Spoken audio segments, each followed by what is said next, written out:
Welcome back, everyone, to Buddha's Path to Freedom. I'm Anna. And I'm David. We're your guides as we explore the rich tapestry of Buddhist teachings and stories, seeking wisdom that resonates even in our modern lives. Today, David, we're diving deep into one of the fascinating Jataka tales. These are stories about the previous lives of the Buddha, offering invaluable lessons on ethics, compassion, and the journey towards enlightenment. That's right, Anna. And the story we're focusing on today is the Vaṇṇupatha Jātaka, the second story in the collection. It's a powerful narrative about perseverance in the face of seemingly impossible odds. Before we delve into the ancient story itself, let's set the scene by understanding why the Buddha shared this particular tale. This Jataka, like many others, arose from a specific incident during the Buddha's time. Exactly. Picture this. The Buddha is residing at the Jetavana monastery in Savatthi. The young monk, full of initial enthusiasm, has dedicated himself to the monastic life.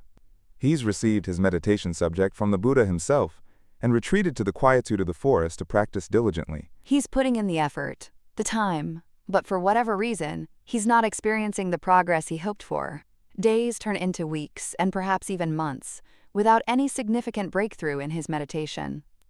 And as often happens when we face challenges, doubt begins to creep in. He starts questioning his abilities, perhaps even the path itself. He feels disheartened, like he's hitting a wall he can't break through. It's a very human experience, isn't it?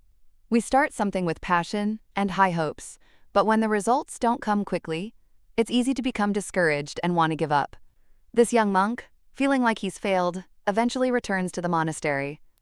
And his fellow monks, noticing his despondent state, naturally inquire about his well-being and his practice. He confesses his struggles, admitting that he's lost faith and intends to abandon his efforts. He feels he simply isn't cut out for the monastic life. This is where the Buddha, with his profound insight, steps in. He hears about this monk's despair and calls him forth. With gentle wisdom, he asks the monk directly if it's true that he's giving up. And the monk, honest in his dejection, confirms his decision. It's at this point that the Buddha delivers a powerful and transformative teaching, rooted in the Vaṇṇupatha Jātaka. He essentially says, how can you, who have embraced a path leading to liberation, so easily abandon your perseverance? You have shown incredible resolve in the past, saving countless lives through your unwavering effort. It's a powerful way to reframe the monk's situation, reminding him of an inner strength he didn't even know he possessed in this lifetime.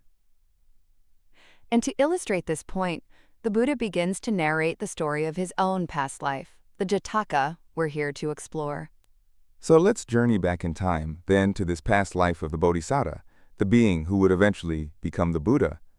In this story, he's a wise and experienced merchant, the leader of a large caravan of 500 carts. They're embarking on a perilous journey across a vast and unforgiving desert, a 60-league expanse known as the Vaṇṇupatha, the Sand River. Imagine this, David, miles and miles of incredibly fine sand, so loose it's like water, and under the scorching sun it becomes impossibly hot. A truly hostile environment. Travel is only possible at night, relying on the land pilot's knowledge of the stars for navigation. And of course, they need to carry all their essential supplies, water and firewood, because the desert offers nothing. After 59 arduous leagues, they believe they're just one night away from crossing. To lighten the load for the final stretch, the Bodhisatta orders the remaining water and firewood to be discarded, a seemingly logical decision at the time. But then disaster strikes. The land pilot, exhausted from the long journey, falls asleep at the crucial moment. Without his guidance, the oxen pulling the carts unknowingly turn around and retrace their steps throughout the entire night. Can you imagine the horror when dawn breaks? They find themselves back at the exact same spot they started from the previous night, with their precious water and firewood completely gone. The hope they had for reaching safety has vanished, replaced by the grim reality of their situation. Despair engulfs the entire caravan. People are weeping, lamenting their fate, certain that they will die in this desolate place. They've lost all hope and start unyoking their carts, preparing for the inevitable. It's a picture of utter hopelessness. Everyone, it seems, has given up. But amidst this despair, the Bodhisatta remains a beacon of calm and resolve. He doesn't succumb to the panic. Instead, he surveys their surroundings, looking for any sign of hope. and he notices something small but significant, a clump of grass known as ku-sa growing in the sand. Knowing that such grass needs moisture to survive, he reasons that there must be an underground water source nearby. This is a crucial moment. It shows his keen observation and his refusal to give in to despair. He gathers the remaining men and, with unwavering confidence, declares that they can find water. He instructs them to dig at the spot where the grass is growing. Despite their exhaustion and dwindling hope, the men are spurred on by his conviction. They start digging, their shovels biting into the hot sand. They dig deeper and deeper, reaching 60 cubits. That's quite a depth, until they hit solid rock. At this point, the last vestiges of hope for most of the men crumble. They've poured all their remaining energy into this effort, only to be met with what seems like an impenetrable barrier. They believe their efforts are futile and give up in despair. Everyone, that is, except for the Bodhisatta and his loyal servant lad. The Bodhisatta, refusing to be defeated, descends into the pit. He places his ear against the rock, and to his immense relief, he hears the faint but unmistakable sound of flowing water beneath. Imagine that surge of hope. He knows they are so close. He calls down to his servant lad, who has remained steadfast in his trust. He gives him a large hammer and urges him to strike the rock with all his might, emphasizing the power of perseverance. And the servant lad, embodying that very spirit of unyielding effort, does exactly as he's asked. He raises the hammer and brings it down with tremendous force. The rock, weakened by the constant digging and now this forceful blow, finally cracks and shatters. And then, miraculously, a powerful stream of water, as thick as the trunk of a palm tree, bursts forth from the ground, filling the well. The relief and joy of the caravan must have been overwhelming. They have been saved by the Bodhisatta's unwavering resolve and the servant lad's determined action. They quench their thirst, bathe their weary bodies, and provide water for their animals. They even manage to cook a meal using their remaining rice and the wood from their spare yokes and axles. They then rest and recuperate, their lives restored. Before continuing their journey, the Bodhisatta, ever mindful of others, instructs them to hoist a flag by the well to guide any future travelers who might find themselves in the same predicament. They then complete their journey safely, trade their goods successfully, and return home. So bringing it back to the Buddha's time, after narrating this powerful story, the Buddha connects the past with the present. He reveals that the discouraged monk was none other than the loyal servant lad who had the strength to shatter the rock. The other members of the caravan were the Buddha's present-day followers. And, of course, the wise and persevering caravan leader was the Buddha himself in a previous life. The Buddha's message to the disheartened monk, and indeed to all of us, is crystal clear. Just as the servant lad's unwavering effort broke through the seemingly impenetrable rock and brought forth life-saving water, so too can our persistent effort in our spiritual practice overcome obstacles and lead us to liberation. This Jataka is so rich with valuable lessons, Anna. Let's really delve into some of the key takeaways. Firstly, the most obvious one is the immense power of perseverance, or Viriya as it's known in Pali. The Bodhisatta faced a seemingly hopeless situation, but he didn't give in to despair. He kept searching for a solution, kept putting in effort. Absolutely. It highlights the importance of not being easily discouraged by setbacks. The monk in the present-day story gave up after facing initial difficulties in his meditation. The Vaṇṇupatha Jātaka reminds us that progress on any meaningful path often involves challenges, and that we need to cultivate a resilient spirit.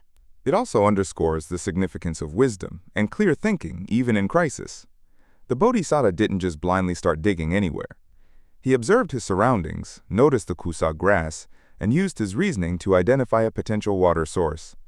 This emphasizes the need to approach our challenges with intelligence and thoughtful action. And let's not forget the role of hope and faith. Even when others had given up, the Bodhisatta retained his conviction that a solution was possible. This inner belief fueled his actions and inspired at least one other person, the servant lad, to continue striving. That's a great point, Anna. The story also beautifully illustrates the power of collaboration and leadership. The Bodhisatta's leadership was crucial in directing the efforts of the caravan. Even though many lost hope, his initial guidance and continued resolve kept some going until the final breakthrough. And the servant lad's unwavering loyalty and trust in his leader were also vital. It's interesting to consider how this story resonates in our present time. Living anywhere in the world, we all face our own deserts, difficult situations, seemingly insurmountable problems in our personal lives, our careers, or even on a societal level. Definitely. Think about the challenges of pursuing a long-term goal, whether it's starting a business, learning a new skill, overcoming an addiction, or even just sticking to a healthy lifestyle. There will be times when we feel like we're making no progress, when we encounter obstacles that seem impossible to overcome. The Vaṇṇupatha Jātaka reminds us that in those moments, we have a choice. We can succumb to despair and give up, or we can tap into our inner reserves of perseverance, like the Bodhisatta. We can look for those kusagras signs of hope, apply our wisdom to the situation, and keep striving. And just like the servant lad's single, determined blow shattered the rock, sometimes it's that final, persistent effort that leads to the breakthrough we've been working towards. We might be closer to our goal than we realize, even when things seem darkest. This story also speaks to the importance of having faith, not necessarily in a religious sense, but faith in our own ability to learn, to grow, and to overcome challenges. And the value of having good guidance, like the Bodhisatta's leadership or the Buddha's teachings in our own lives. Ultimately, the Vaṇṇupatha Jātaka is a timeless message of encouragement. It tells us that even in the most desolate and challenging circumstances, the unyielding spirit, fueled by wisdom and perseverance, has the power to bring forth life and light. It reminds us that the path to freedom, whether it's overcoming a personal struggle or striving for enlightenment, requires consistent effort and an unwavering resolve. It's a powerful reminder for all of us on our own paths, whatever those may be. Thank you for joining us today on Buddha's Path to Freedom as we explored the inspiring story of the Vaṇṇupatha Jātaka. We hope this deep dive has offered you some valuable insights and encouragement. Join us next time as we delve into another fascinating story from the Jataka Tales.